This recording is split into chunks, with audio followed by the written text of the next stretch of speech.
ஐந்து கரத்தனை ஆணை முகத்தினை இந்தின் இளம்பரை போல் ஏற்றனை நந்தி மகந்தனை ஞானக் கொழுந்தினை குந்தியில் வைத்தடி போட்டுகின்றேனே. ஓம் ஸ்ரீ மகா கணபதி நமக. அன்பார்ந்த உலகத்தமிழ் நெஞ்சங்களே, உலகத் தமிழர்களே, ஜோதிட அன்பர்களே, உங்கள் அனைவருக்கும் மகா கணபதி ஜோதிடத்தின் ஜோதிடர் ஸ்ரீ முத்துராமஜி அவருடைய அன்பும் பணியும் கலந்த வணக்கத்தை முதலில் தெரிவித்துக் கொள்கிறேன். இன்றைய காணொளியில் ஆத்மகாரகன் ராஜகிரகம், நவகிரகங்களில் ராஜகிரகம் என்று அழைக்கப்படுகின்ற சூரிய பகவானை பற்றி, ஆதித்யனை பற்றி, ஒவ்வொருடைய ஜாதகத்திலும் சூரியனுடைய நிலை என்ன என்பதை பற்றிய காணொளி தான் இன்று உங்களிடம் நான் பகிர்ந்து கொள்கிறேன். சூரியன் கடந்த காணொளியிலே செவ்வாய் என்ற கிரகத்தை பற்றி பேசினதை பார்த்துருப்பீங்க. செவ்வாயும் சூரியனும் நெருப்பு சம்பந்தப்பட்ட கிரகங்கள். ஆனாலும் சூரியன் ராஜ கிரகம். 9 நவ கிரகங்களில் சூரியன் இல்லை என்றால் சூரியனுடைய ஒளியை உள்வாங்கித்தான், சூரியனுடைய கதிர்வீச்சை எல்லாம் உள்வாங்கித்தான் எல்லா கிரகங்களும் பூமியில பாய்ச்சிட்டு இருக்கு. அதனால சூரிய பகவான் இல்லை அப்படின்னா அந்த உலகமே இல்லை. சூரியனுடைய ஒளிக்கதிர்கள் இல்லை, உள்வாங்கலைன்னா மற்ற கிரகங்களுடைய ஒளிக்கதிரும் பூமியில விழாது. அதனால சூரியன் நம்பர் 1 பவர்ஃபுல் கிரகம். அதே மாதிரி ராஜ கிரகம்னு சொல்லக்கூடிய அளவுக்கு சூரியன் அவருடைய ஜாதகத்துல நல்ல முறையில் அமைந்திருந்தால், ஆட்சி உச்சம் பெற்றிருந்தால், நட்பு ஸ்தானங்களில் இருந்தால், குருடைய பார்வை பெற்றிருந்தால், சூரியன் அவருடைய பலன்களை 100க்கு 100 அந்த ஜாதகருக்கு வழங்குவார். சூரியன் மேச ராசியில் உச்சமடைவார், துலா ராசியில் நீச்சமடைவார், சிம்ம ராசியில் ஆட்சி பெறுவார். இது 3 சூரியனுக்குரிய முக்கியமான இடங்கள். இதுல பாத்தீங்கன்னா சிம்மராசிக்குரிய அந்த ராஜகிரகம் என்று சொல்லக்கூடிய சிம்மராசிக்குரிய சூரியன் உங்களுடைய ஜாதகத்துல மேசராசியில் இருந்தா கூட, சூரியன் மேசராசியில் இருக்கும்போது மேசராசிக்குள்ள 3 நட்சத்திரங்கள் அடக்கம். அஸ்வினி, பரணி, கிருத்திகை. இந்த 3 நட்சத்திர சாரங்களில் அஸ்வினியில் சாரம் பெற்று உச்சம் பெற்று நின்றால் 50% பலன் தான் அந்த ஜாதகருக்கு கிடைக்கும். அதே நேரத்துல பரணியில் நின்றுச்சுன்னா 70% கிடைக்கும். கிருத்திகையில் நின்றால், கிருத்திகை அவருடைய சொந்த நட்சத்திரம், சூரியனுடைய நட்சத்திரம். 3 நட்சத்திரங்களில் கிருத்திகை அவருடைய நட்சத்திரம். கிருத்திகையில் நின்றால் 100க்கு 100 பலன் வழங்குவார். அதே நேரத்துல உச்சமடைந்து இருந்தாலும் அந்த இடத்த அந்த சொந்த ஜாதகத்துல ஒவ்வொருடைய ஜாதகத்திலையும் அவருடைய ஜாதகத்தில் குருவுடைய பார்வை 5, 7, 9 அடிப்படையில் உள்ள 3 பார்வையிலே ஒரு பார்வை விழுந்தா கூட சூரியன் 100க்கு 100 வேலை செய்யும். அதே நேரத்தில் ராகு கேது சம்பந்தப்பட்டு இருந்தா கூட குருவுடைய பார்வை விழுந்தாலே ராகு கேதுடைய கெடுபணங்களை சூரியன் வழங்க மாட்டார், குரு தடுத்துரும். அப்ப சூரியன் மிகப்பெரிய ராஜகிரகம். அரசு சம்பந்தப்பட்ட துறைகளில் பெரிய முக்கியத்துவம் பெறுகிறது. தலைமை பதவிகள் அமர்றது, முதலமைச்சர் ஆகுது, எம்எல்ஏ ஆகுது, அரசு சம்பந்தப்பட்ட பதவிகள் கிடைக்கிறனாலே சூரியனும் செவ்வாயும் மிக வலுவாக இருக்கணும் ஜாதகத்துல. ஒவ்வொருடைய சொந்த ஜாதகத்துல சூரியன் மிகப்பெரிய வலுவடைஞ்சிடும்னா அவங்க அரசு உத்தியோகத்துக்கு எந்த சூழ்நிலையும் போயிடுவாங்க.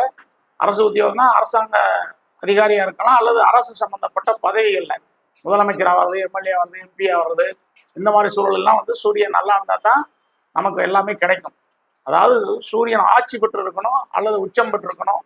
அதே நேரத்தில் குருவுடைய பார்வை நீச்சம் பெற்றிருந்தா கூட, குருவுடைய பார்வை அங்கே விழுந்தா நீச்ச பங்க ராஜயோகங்கிற அடிப்படையில சூரியன் நல்லா தான் வேலை செய்யும். நீச்சம் ஆயிடுச்சு அப்படிங்கிற அடிப்படையெல்லாம் கெடுபலன்லாம் ஒன்றும் நடக்காது.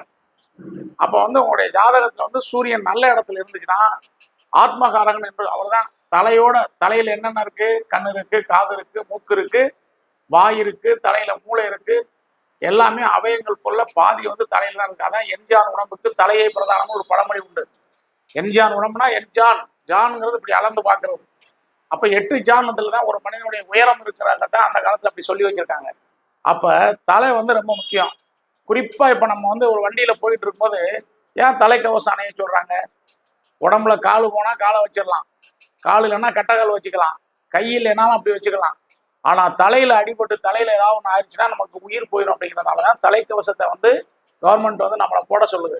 ஆனா நம்ம அதை பின்பற்றுறதுல, குறிப்பா இந்த காணொலி வாயிலாக ஜோதிட நண்பர்கள் அனைவருக்கும் என்னுடைய அன்பான வேண்டுகோளாகவும் சொல்கிறேன்.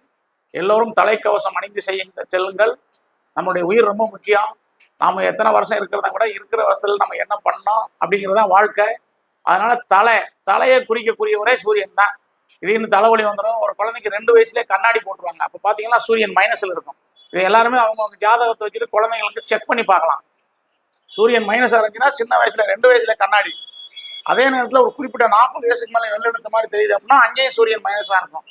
சில பேருக்கு பார்த்தீங்கன்னா ஆரம்பத்துலேருந்தே தலைவலி இருந்துகிட்டே இருக்கும். தலையில மூளையில ரத்த ஓட்டம் குறையிறது, மூளையில ரத்தங்களை வந்து சில பிரச்சனைகளை பண்றது, மூளைக்கு போற ரத்தத்தை தடை பண்றது, இது எல்லாமே சூரியன் தான். அப்ப சூரியன் வலுவா இருந்துச்சுன்னா இது போன்ற நான் சொல்லக்கூடிய விஷயங்கள் பூரா அந்த ஜாதகருக்கு நடக்காது. இது ரொம்ப முக்கியமா கவனமா கேட்கணும். அப்போ உங்க ஜாதகத்துல சூரியன் என்ன நிலையில இருக்கிறத அறிஞ்சு கொள்ள வேண்டியது உங்களுடைய கடமை. நல்ல ஜாதகர் நல்ல ஜோதிடர்கிட்ட கொடுத்து சூரியன் எந்த நிலையில இருக்கு, எந்த நட்சத்திர சாரத்தில் இருக்கு, அவர் லக்னத்திலிருந்து எத்தனாவது கட்டத்தில் இருக்கிறார், அவர் பார்க்குற 7வது பார்வை எங்க பார்க்கிறார், இந்த 5 கேள்வி நான் சொல்றேன்ல, இந்த 5 இடத்த நீங்க வந்து உங்க ஜாதகத்துல கரெக்டா பார்த்து புரிஞ்சுக்கிட்டீங்கன்னா நீங்களே பாதியை தெரிஞ்சுக்கலாம் சூரியன் என்ன நிலைமையில இருக்கிற லெவலுக்கு நீங்க வந்துடலாம். அப்ப சூரியன் வலுவா இருந்துச்சுன்னா அந்த ஜாதகர் வந்து ஒரு நல்ல லெவல்ல தான் இருப்பார். இப்ப 12 ராசி இருக்கிற மாதிரி 12 லக்கணம் இருக்கு. இதுல 12 லக்கணங்கள்ல சிம்ம லக்கணமும் ஒன்று. சிம்ம லக்கணத்துல பிறந்தவங்க வீழ்ந்ததா சரித்திரம் இல்லை. அவன் வீழ்ந்து கிடந்தா கூட மறுபடியும் நிமிர்ந்து உட்கார்ந்து சூரியன் எப்படி மறைஞ்சிருந்து ராத்திரில மறைஞ்சிருந்து நம்மளுக்கு இந்தியாவில் பகல்ல வருது, ஆனா மறையல. அவர் பகல்ல இங்க வந்துட்டு ராத்திரில அமெரிக்காவில் வந்துட்டு இருப்பாரு. சூரியனை யாரும் மறைக்க முடியாது. அப்ப சூரியனுக்குடைய அதி தேவதையே சிவபெருமான் தான். அப்ப சூரியன் தான் உலகத்தையே வாழ வைக்கக்கூடிய கிரகம். சூரிய ஒளி இல்லைன்னா உலகமே இயங்காது. புழு பூச்சிகள் செடி கொடிகள் எதுவுமே வராது. நமக்கு சுவாசிக்கிறது காற்று இருக்காது, மழை இருக்காது, பூமியில தானியங்கள் விளையாது. அப்ப சூரியன் வந்து ரொம்ப இம்பார்ட்டன்ட். நவக்கிரகங்களை இம்பார்ட்டன்ட் சொல்ற மாதிரியே நம்மளுடைய சொந்த ஜாதகம் பிறந்த ஜாதகத்திலையும் சூரியன் என்ன நிலையில இருக்காரு தெரிஞ்சா நம்ம வந்து நம்மளுடைய வாழ்க்கையை வந்து பெரிய லெவல்ல நல்லா பண்ணிக்கலாம். அப்ப அப்படி இருக்கும்போது சூரியனை வந்து ரொம்ப கவனமா பார்க்கணும். எங்களுக்கு எந்த லக்கணமா இருந்தாலும் சரி, என்ன ராசியா இருந்தாலும் சூரியன் எங்க இருக்கார், 12 லக்கணங்கள்ல எந்த லக்கணத்துல எத்தனாவது கட்டத்துல இருக்கார், எந்த நட்சத்திர சாரம் பெற்றிருக்கார், அவர் பார்க்கிற இடம் எது, நீச்சமா இருந்தாலும் சரி, உச்சமா இருந்தாலும் சரி, ஆட்சியா இருந்தாலும் சரி, அது பிரச்சனை இல்லை. ஆனால் உங்க சொந்த ஜாதகத்தில் இந்த சூரியன் மாதிரியே 9 கிரகங்கள்ல குரு இருப்பார். அந்த குரு 5, 7, 9 பார்வையில ஒரு பார்வை ஒரு நீச்சம் பெற்ற சூரியன் துலா ராசியில் இருக்காருன்னா 5வது பார்வையோ 7வது பார்வையோ பார்த்துட்டாருன்னா நீச்ச பங்க ராஜயோகம் மாதிரி சூரியன் பவர்ஃபுல்லா வேலையை ஆரம்பிச்சிடும். அப்ப சூரியன் வந்து வேலை செய்யும் போது அரசு உத்தியோகம் கிடைக்கும், அரசு துறைகள் கிடைக்கும், நிறைய படிக்கலாம், கான்பிடன்ட் பவர் தன்னம்பிக்கையை உருவாக்குறவரே சூரியன் தான். அப்ப அந்த சூரியன் வந்து நல்ல லெவலில் இருக்கணும். அதனால சூரிய பகவானை வந்து இப்போ சூரிய பகவானுக்கு வந்து கிரகங்களை வச்சு தான் நான் ஏற்கனவே சொல்லியிருக்கேன். கிரகங்களை வச்சு தான் கோயில், கோயிலை வச்சு கிரகங்கள் இல்லைன்னு சொல்லியிருக்கேன். இது எல்லா ஜோசியரும் மாறுபட்டு பேசுவாங்க. நான் வந்து நேரடியாகவே சொல்றேன் மக்களுக்கு, கிரகங்களை வச்சு தான் கோயில். அப்ப சூரிய பகவான் வந்து நல்லா இல்லை, சூரியனுடைய பலம் குறைஞ்சிருக்குன்னா சிவபெருமானை போய் சாமி கும்பிடுங்க, பிரதோஷங்கள்ல போய் பாலாபிஷேகம் பண்ணுங்க.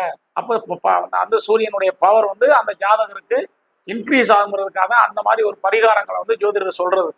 அதனால சிவபெருமான் வந்து சூரியனுக்குரிய அதிதேவதை. அதனால எல்லோரும் வந்து பிரதோஷ நாள்களில் போய் சூரியன் நல்லா இருந்தாலும் நல்லாட்டி பிரதோஷ நாள்களில் போயிட்டு நம்மளால முடிஞ்ச பாலோ அல்லது தேனோ அல்லது தயிர் ஏதோ எத்தனையோ ஒரு பொருளை ஏதாவது வாங்கி கொடுத்து அபிஷேகம் பண்ணும்போது எல்லாரும் பண்ணும்போது அங்கே இருந்து சிவபெருமானுக்கு அபிஷேகத்தை பார்த்துட்டு ஒரு 1.5 மணி நேரம் இருந்து நல்லா சாமி கும்பிட்டு வந்தோம்னா கோவிலுக்கு உள்ள உட்காரும் போது அந்த எனர்ஜி நமக்கு கிடைக்கும். அந்த எனர்ஜி கிடைக்கும் போது கோயிலை விட்டு வெளியே வரும்போது ஒரு புத்துணர்வு கிடைக்கும், ஒரு மன மகிழ்ச்சி ஏற்படும். அதனால சூரியனை வந்து எல்லாருமே நல்லா வேண்டிக்குங்க.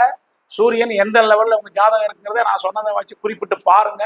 சூரியன் நிலை இருந்துச்சுன்னா உங்களை யாரும் பிடிக்க முடியாது, அந்த லெவலில் பண்ணிடும். அது மாதிரி 9 கிரகங்களும் அதே மாதிரி தான். அப்போ சூரியன் நல்லா இருந்துச்சுன்னா நீங்க டாப் லெவலில் இருப்பீங்க. ராஜ கிரகம் 9 கிரகங்களே தலைமை கிரகம் அப்படின்னா உங்களுக்கும் தலைமைக்கான பாத்தியம்லாம் உங்களுக்கு உண்டு. நம்ம கீழே விழ மாட்டோம். முயற்சி செஞ்சுட்டு நம்மளுடைய படிப்பு, நம்முடைய முயற்சி, நம்முடைய உடல் பலம் எல்லாம் சேர்ந்து சூரியனும் சொந்த ஜாதகத்தில் சரியா இருந்தா குறிப்பிட்ட நேரத்தில் எல்லாமே நீங்க அடைவீங்க.